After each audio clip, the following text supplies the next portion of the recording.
Alright guys, I got another deal in the pipeline that hit my table today, hit the desk, came across, so I had to look at it.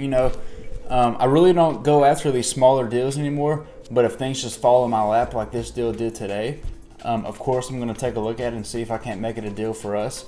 And in this case, we can. So it's a total of 6 units, 3 duplexes, and a duplex is just 2 units, and they're all side by side. So the very first thing that I want to know is how much am I paying per unit.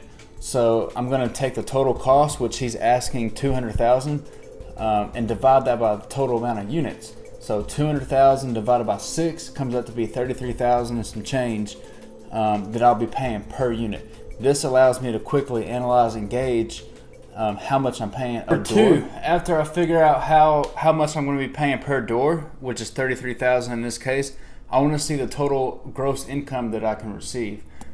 So before I do any projections and what it could be, I want to run my numbers on what it's actually producing today. So right now there's a total, each rent gets $550 and there's 6 units. So I'm going to do 550 times 6, and then I'm going to take that number times about 12 so I can get the overall yearly total gross income from it.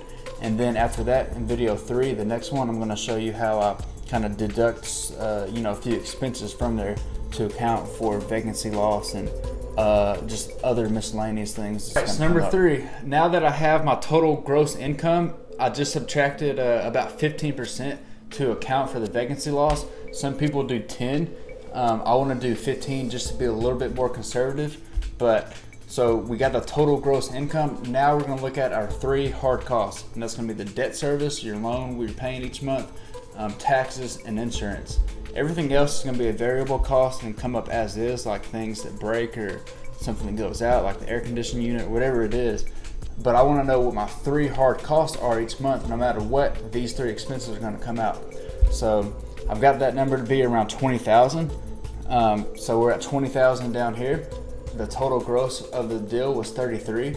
So we have about 13,000 left over to play with for expenses and whatever else. Next on my numbers, I want to see if it's going to be a deal for me and the investors. I have one investor in this case who can fund the entire down payment, which is 50,000. So in order for us to get into this deal, we just need to bring 50,000.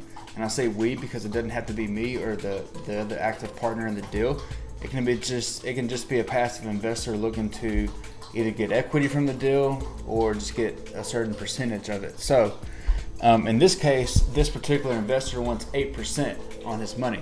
So if he's putting down 50,000, then 8% of that is at least 4,000. So he has to make at least $4,000 a year in order to hit his 8% mark. Now, so far I have this thing making about 13,000 a year. So he's going to be far over his mark, which is going to leave enough meat on the bones for us as well. So remember, just because you don't have the money, don't use that as an excuse to not do any more deals, because the money is out there. It's just the deals is hard to come by.